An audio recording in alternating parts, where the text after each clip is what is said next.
Again, thank you, Jeffrey, for participating in this iLearn Saturday. It's 11:15, September 20th. So today's topic will focus on engaging communities in evaluation processes with Cassange Bitère. So, Cassange, the stage is yours. Thank you, Debbie. Thank you, Jeffrey, for joining us today. So my name is Cassange Bitère. I am a development practitioner. I obtained my master's degree recently in 2024, actually in development practice from Emory University.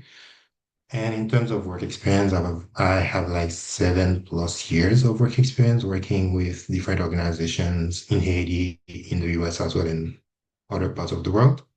And in terms of expertise, I do have expertise in monitoring and evaluation, qualitative research design, data analysis, etc.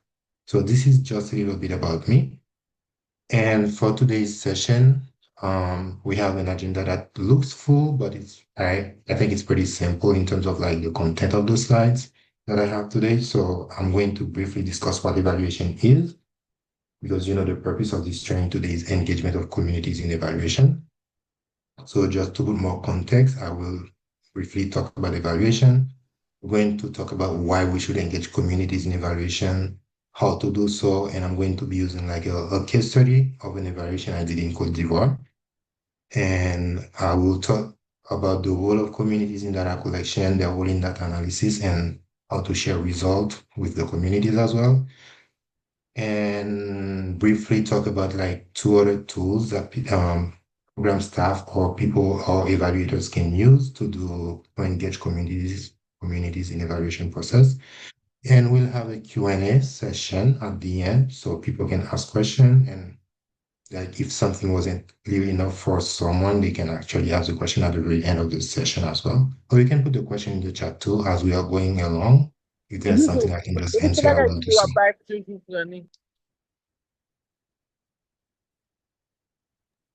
You can continue. So thank you. So in terms of objective, the objective for today is that after this session, I'm hoping that participants will be able to describe why exactly community engagement matters in evaluation processes, and also be able to list ways that communities can engage in at every stage of the evaluation process. So the objectives are pretty simple. I make sure that they are kind of like measurable in case we wanted to do like an evaluation after the session today. So we can actually do like an evaluation that is measurable. So what is evaluation? So when we talk about evaluation, what we really mean by this is that we're talking about like a systematic way to look at a program or also a project and ask questions like, is that project working? Or if it's not working, why is it not working? Or if it's working, we can ask the question, why is it working this way? And other question that maybe we can ask is like, what can we do better to improve or to adjust the project? So evaluation is not just about like reporting numbers, like statistics and stuff. It's also about figuring out the value of what we are doing and using that information to improve the project that we are doing the evaluation for. And one other thing is like, I think you need to think about the evaluation as a process of learning improvement, not just like something you're going to do to judge a project. So because of the training that we have today, which is to engage communities in evaluation. So I wanted to say like the true value of an evaluation process depends on whose voices are included in the process and how we can include more voices in the evaluation process, which is basically the topic of the session today. So why do we have to engage communities in evaluation? Engaging communities in evaluation is not just like, I wouldn't say just like an activity or an addition to the evaluation process. It's like what makes the evaluation more meaningful. It's like when people from the community are part of the process of evaluation, it becomes more relevant and more respectful for the people in that community as well. And in a way, it shifts from like some work that is being done in the community and becomes something that is being done with the community as well. So that change kind of like creates like what we call a trust to improve accuracy of the findings. and it also leads to results that are more sustainable.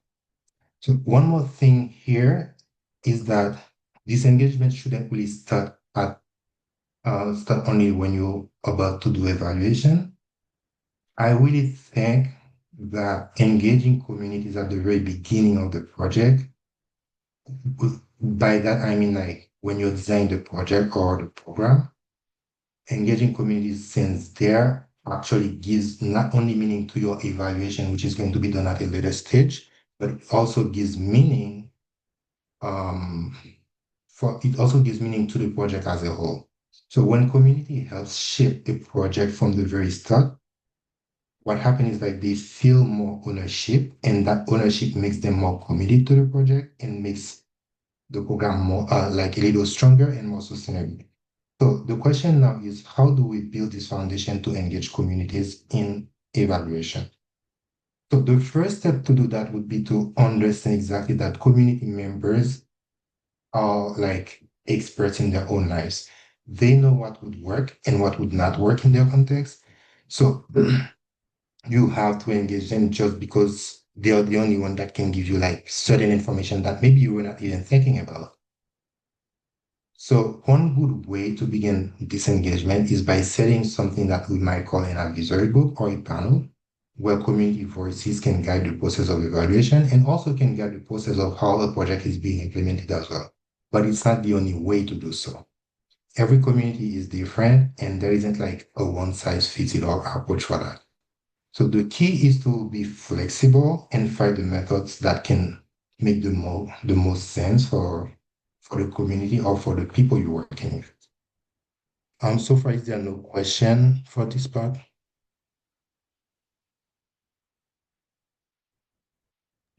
I'm None guessing so no. far. Yeah, thank you, Debbie. So as I talked about advisory group in the previous slide, so what is an advisory group or a panel? This is a group that is made of people from the community where the program is happening. It's important that the group includes like a mix of voices, so it reflects the diversity of the community as well. So, for example, what we mean by a mix of voices is like the community you're working with for your program.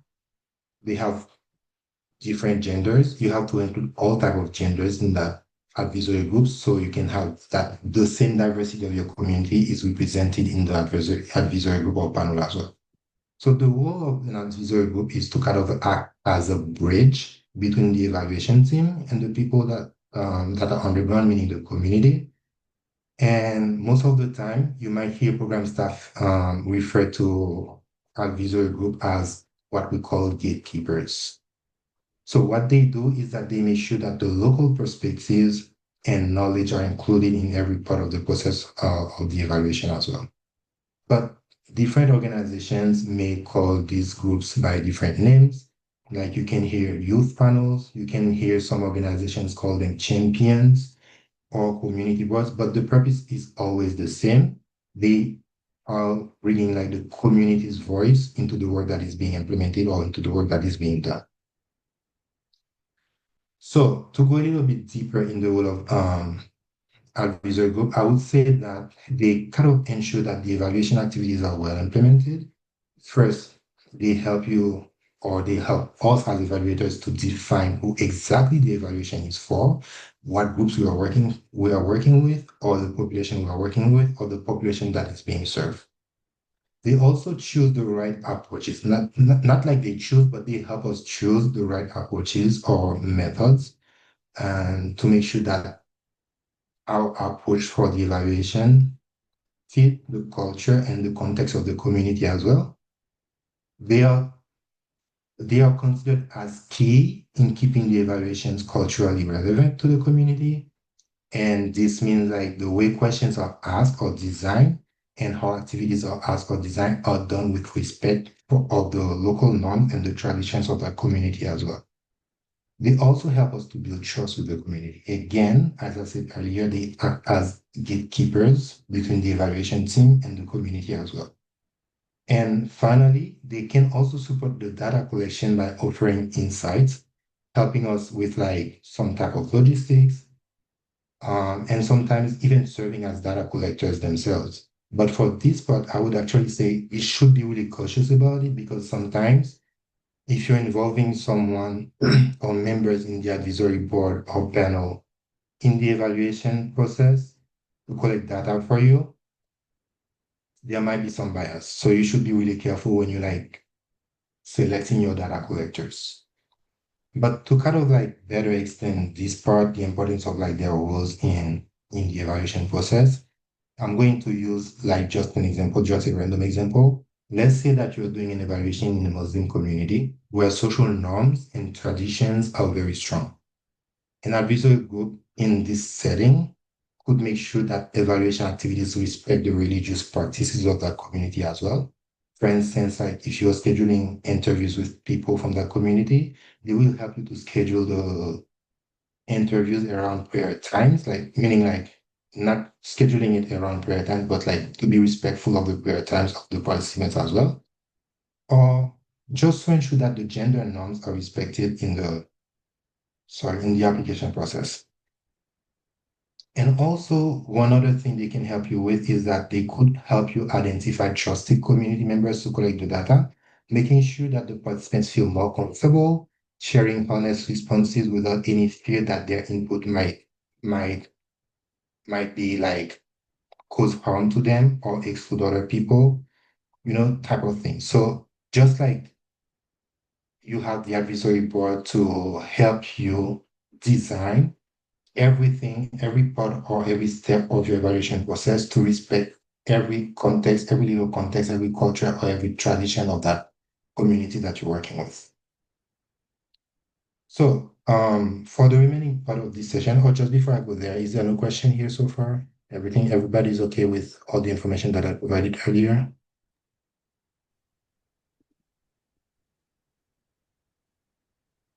I'm guessing no questions so far.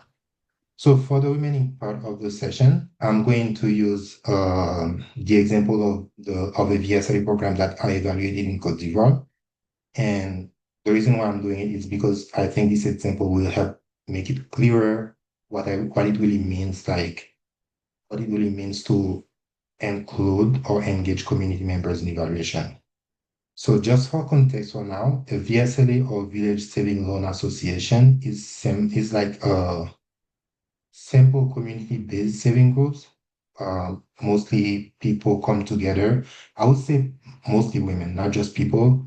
It primarily was like women, but now they are trying to diverse the group to have women and men at the same time. They come together, save their money, and the members from the VSLA group can borrow money as small loans from that saving that they have to to implement some income generating activities as well, or business, I would say. And this program is really important in certain communities because women and men don't have access to like banks or formal financial services. So this really helps them to get money to implement their business and take care of their family as well. So in these groups, it's not just about like saving money and borrow money. It's also about trust, support, and creating a sense of ownership within the community as well. And that makes them like a great example for us to see how community engagement in evaluation works in real life. So among the VSLA group that I evaluated in Cote d'Ivoire, I work with the Amazon women. The Amazon women are also VSLA members, but they play a much larger role in the VSLA group. So in Cote d'Ivoire, they do act as an advisory group that supports the implementation of VSLA in programs, in different activities, in different contexts, in different communities. That's what I mean by that. Like they help you implement the VSLA program in different contexts or in different communities in Cote d'Ivoire. So because they are like trusted leaders or trusted members of these communities, they help the program staff, to enter certain areas, explain how the programs work, and encourage community members to join the program. So in many ways, they are the link between the program team and the communities in the different communities in Cote d'Ivoire. They make sure that the approach that we are using fits the local needs and the realities of the community as well. So as they are like considered as leaders, as champions of VSLA, they also promote like important principles such as like transparency in of the program as well by making sure people understand the purpose of the VSLAs and how decisions are being made. They encourage learning by creating space for members to exchange ideas, to share their challenges, and learn from one another. They also emphasize on what we call consent as well, ensuring that participation in the saving groups is voluntary and that members clearly understand the rules before they join the program. So because this advisory group was already like in Cote d'Ivoire, they were also key partners for me to do the evaluation when I went there. So they helped me explain the process of the community members. When I say process, the process of evaluation to the community members as an outsider, I didn't really have the language to explain it to the community. So they were helpful to do so. So they helped me to put like local insights and give meaning to the findings that I had as a result from the evaluation. And they also made sure that participation in that evaluation was based on understanding and choice, not just like forcing people to just do to be interviewed or to take a survey. So in a way, I would say that their leadership or their engagement reinforced both the program itself and also the way we were able to evaluate the program as well. So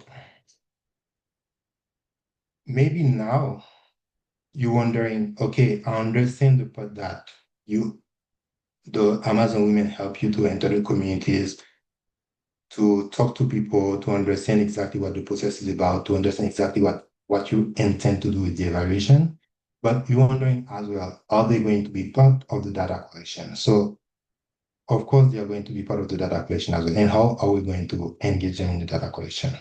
So when community members are involved in data collection, it kind of makes I would say it makes the evaluation a little more stronger and more efficient. So because they know the people we are going to ask questions, they know the context and they know the best ways to encourage people. We are able to have like a high participation of like the program beneficiaries. So I would say that the way those Amazon women help us, I'm not gonna say the Amazon women now, but the way community members help in data collection is by doing the participant mobilizations. Like they go to the communities as local leaders and trusted members. They reach out to their networks and they encourage people to take part of surveys and interviews. And because they are like leaders of the communities, they are respected and they are like familiar faces in the community. Community members or participants of the programs or project are more likely to say yes and give us like honest responses during data collection process. Engaging community members as well, they help us in finding local enumerators. What are enumerators? Enumerators are like data collectors as well. They are the one going to like ask questions, help us to ask questions, disseminate the survey or doing some interviews for us, like help us do the data collection. These are what we call enumerators. So instead of like bringing outsiders to do the data collection that people they don't know because they are outsiders, they are not comfortable with. We use community members or we use the advisory group or the youth panel or champions to get us people to collect the data for us as well. So these data are because we have like local enumerators and they are also trusted members of the communities. They also speak like the local language, they do understand their own context. This makes it like the whole data collection process a little smoother for us and more reliable and less bias in the data that we are collecting as well. So in the example of the Amazon women, the way they help us to, because they were trusted members of the community, they were able to kind of like use their strong social networks and mobilize participants for us to do the data collection. People responded really positively to join like our surveys and interviews, which kind of help us to get like higher response rate and like a larger picture of the community as well. I even remember that in our sample, the participant sample that we needed to survey and do interview with, we only needed like 180 people or 90 people, something like that. We had a high response that we actually surveyed and interviewed 220 participants because of the Amazon women, because of their engagement in this evaluation process because they know the community members. We're able to gather more people than that. And also, they also help us identify and recommend local enumerators from within the community itself. And because I do speak French, but when you go to Cote d'Ivoire in some communities, even though you speak French, because of your accent, people might not understand you. Or some words might mean something for me, but it means something different in that community that I'm working with. So working with the local enumerators that understand the language of the VSLA members, of the Amazon women as well, I was able to collect data that are more reliable and that I could use to do my analysis at a later stage. And this picture is like during the data collection, I was doing like data collection with other members of the community as well. So this is like a picture of that data collection. So why is this approach important in the work or in evaluation? So working with a community-based data collection team brings a lot of advantage, I would say. First, it kind of leads to better engagement. As I said earlier, the sample was 190 something people. We interviewed over 200 people. And because this team was kind of made up like familiar faces, people were more comfortable and more open to share information with us about the VSLA programs. And secondly, it produces like richer data because there is trust between the data collectors and the participants. People share more honest answers and detailed information.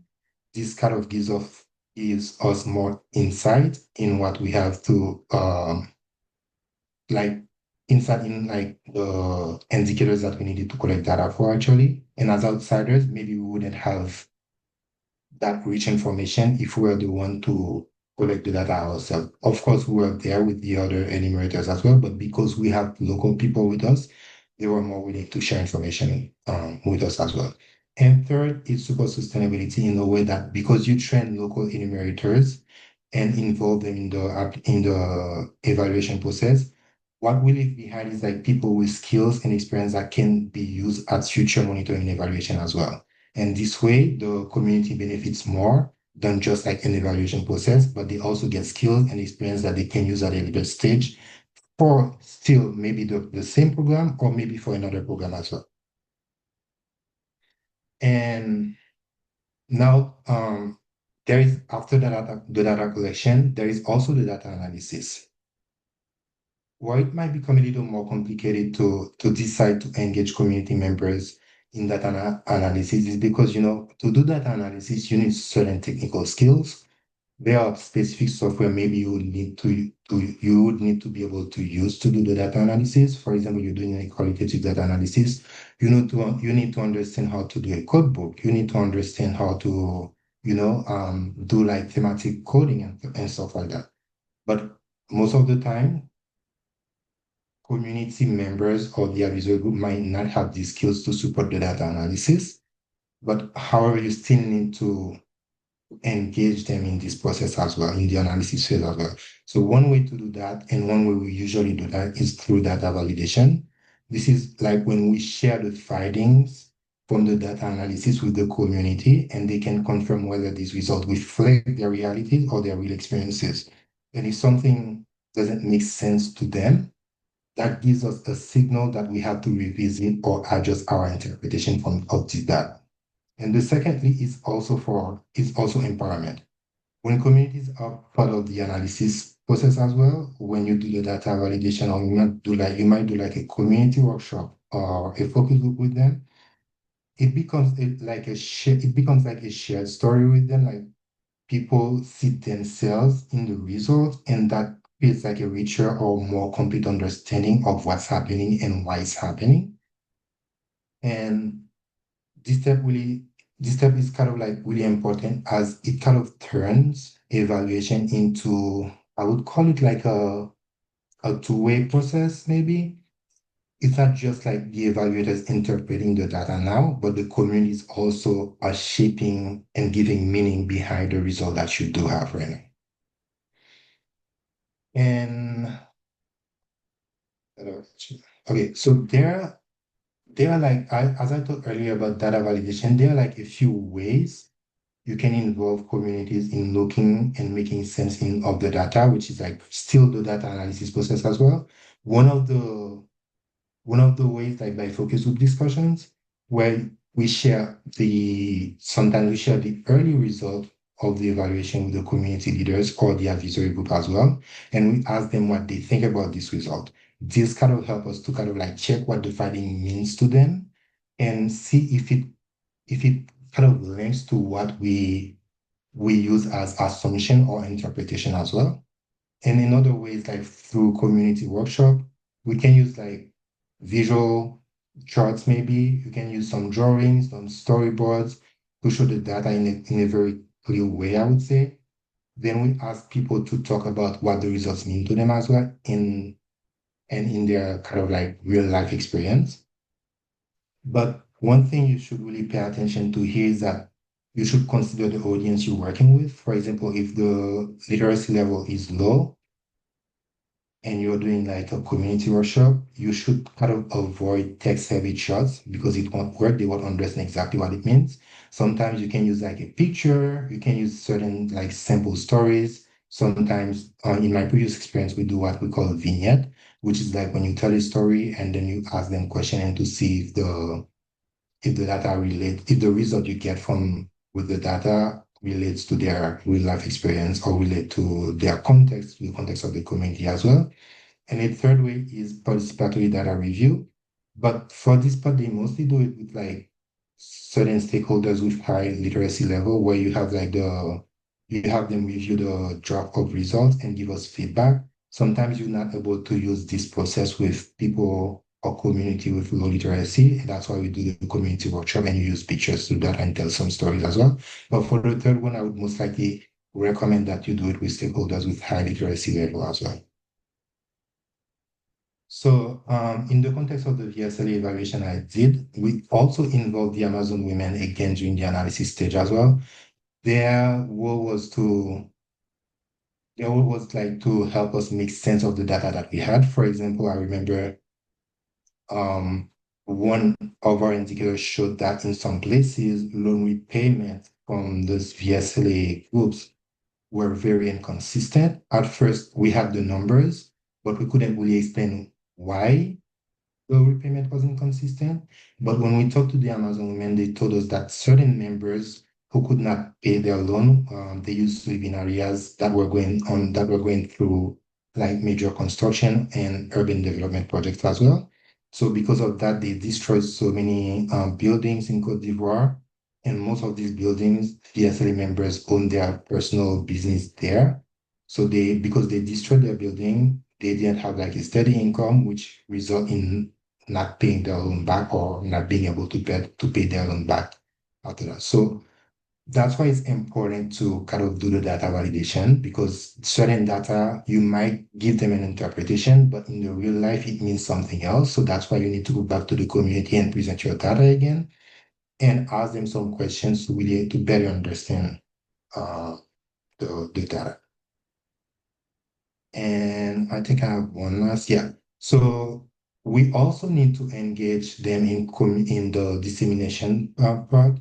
And this last stage is really important because it's not just about like you're going to produce some data, it's about making sure that the findings are useful to the people who are part of the evaluation process as well. And it brings more relevance to the findings as they connect to the issues that matter to the community. It also promotes accessibility. Most of the time, evaluation results are written in very long reports, full technical language. Community might not be able to understand that. So because they're not going to understand that, and accessibility means like thinking carefully about like your audience and the channel that they use the most so you can share that finding. So for example, in some communities right now, I think in Kenya, where I did the research, we couldn't communicate with the community via like a long report, a long document, but we use radio, we use TV, we use internet as well, because some of them used to use TikTok videos and stuff like that. So we present these findings via videos on TikTok, via radio. We share the findings. We had like certain, like podcasts, and they're listening to them in radio. So we share the results like that. And the third one is actionability.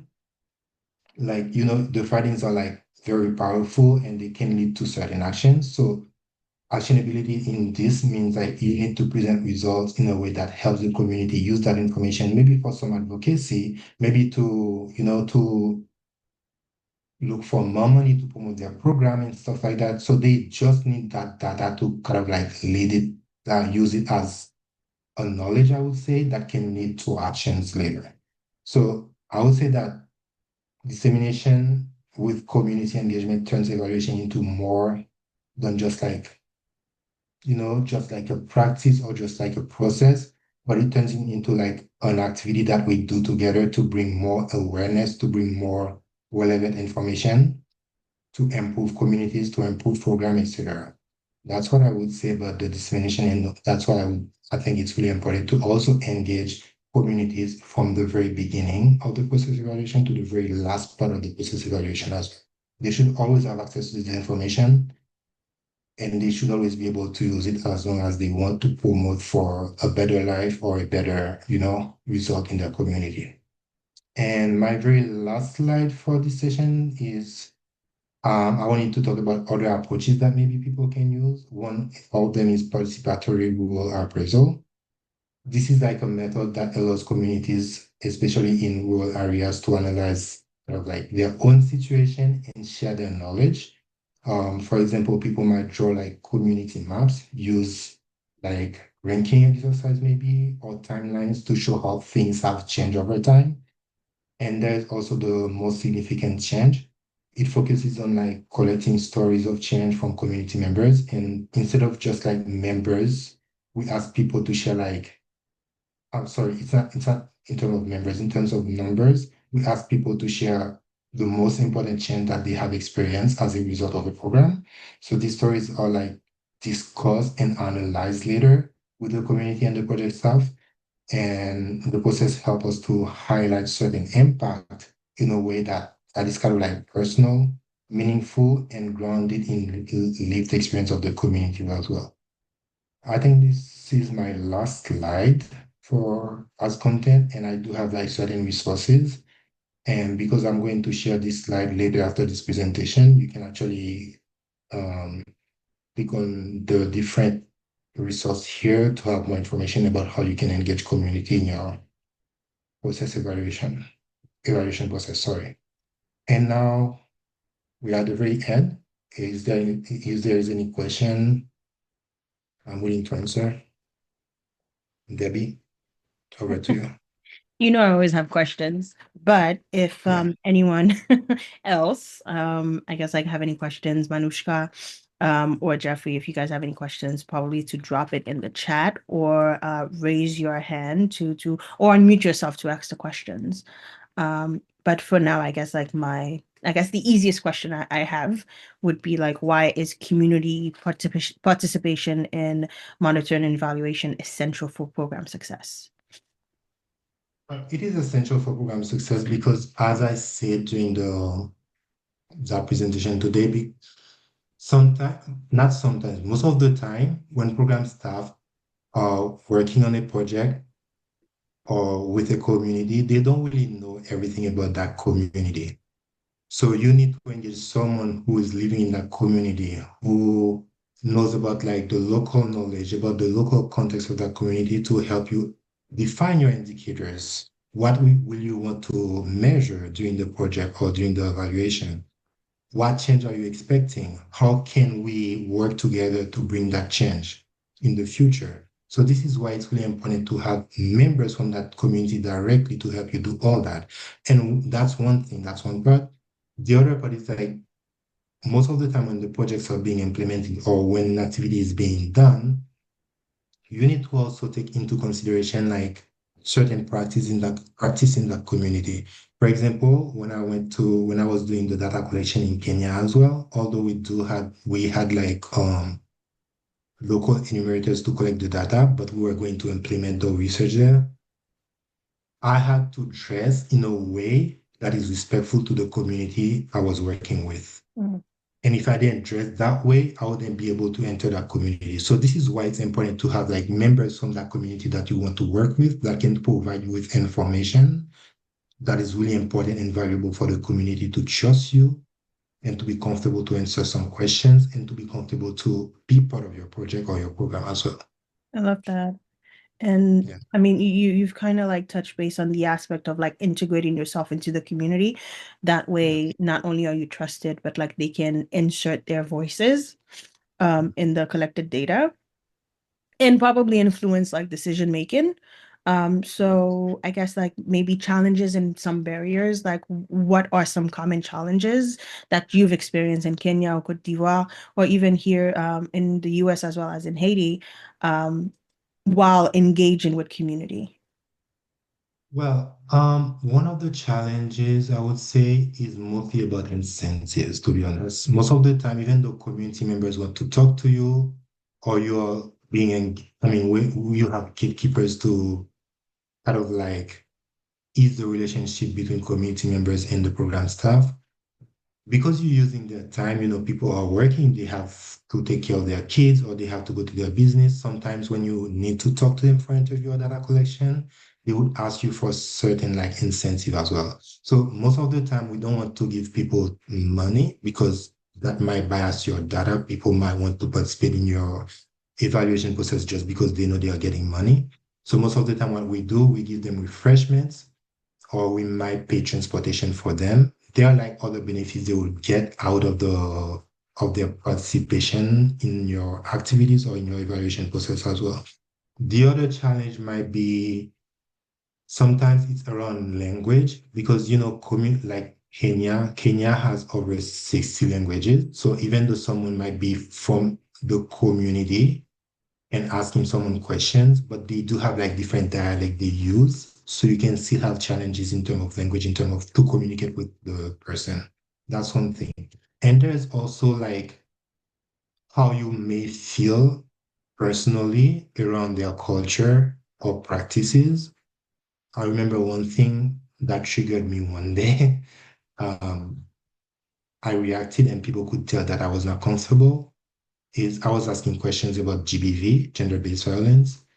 And when I asked the question, someone answered, yeah, according to my religion, you have to beat your wife at least once a week just to make sure that she respects you. And you know, they agree to do that.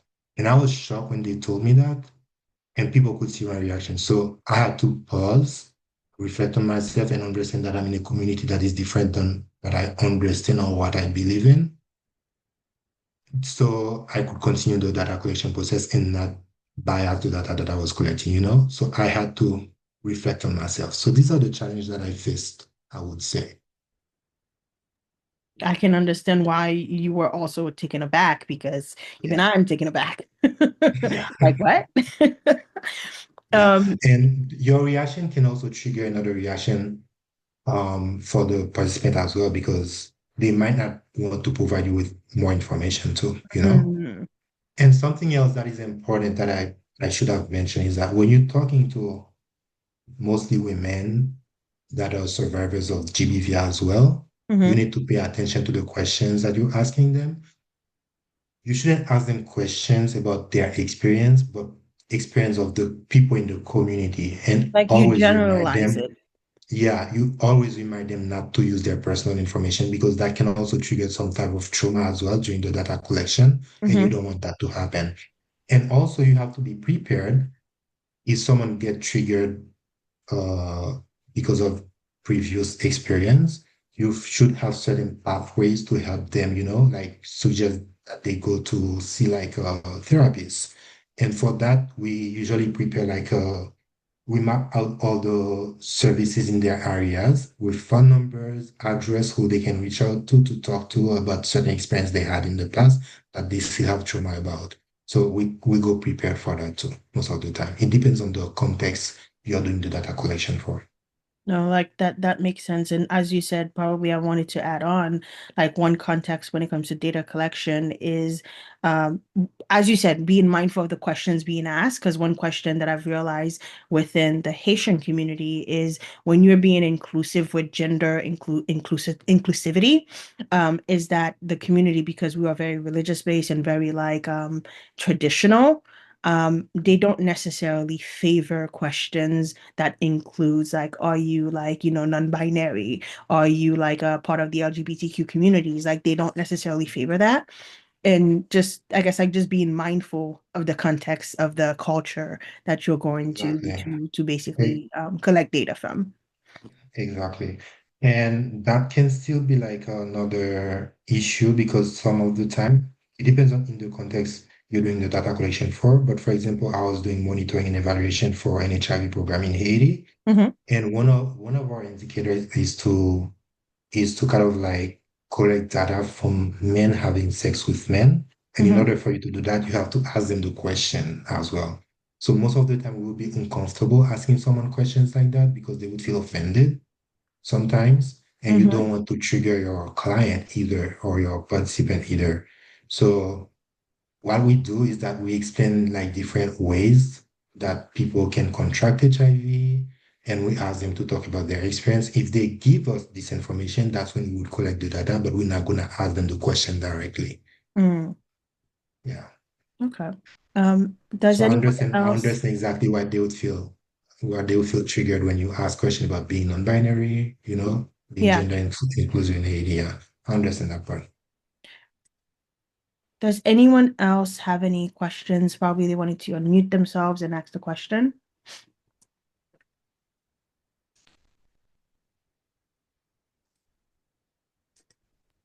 No, I don't have any questions. I'm just listening. Awesome. I guess my last question for you, Cassange, is if an organization is just starting out, what's the first step towards integrating monitoring and evaluation into their organization?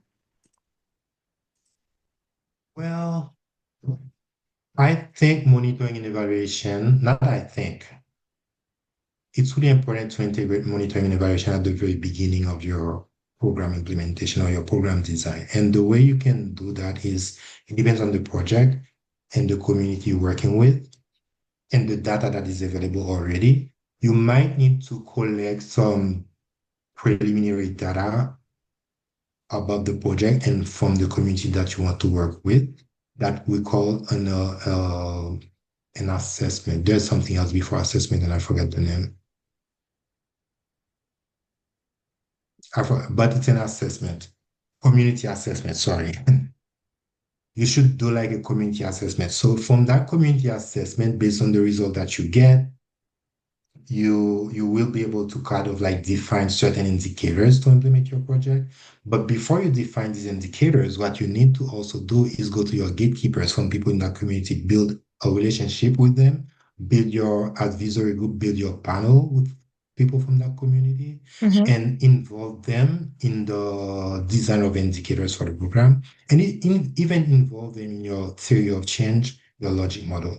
I know this term might be a little not difficult, but not common for some people here. But we do have sessions on indicators on logic model that are available on YouTube at San NGO that you can watch later to understand exactly what we mean by indicators and logic model. But just to give you context, indicators are like basically the backbone of monitoring and evaluation. These are specific information or metrics, I would call them, that help you understand how the project is being implemented or everything is being involved and stuff like that. And logic model is basically like a roadmap of the resources you have, the type of activities you're going to do, and what are your expectations based on these activities as well. So this is exactly what we mean by logic model, theory of change, and indicators. So yeah, I would start planning monitoring and evaluation at the very beginning. And one other thing that is important for people to know is that monitoring and evaluation is not just a process that you're going to do and then stop doing it. It's very iterative.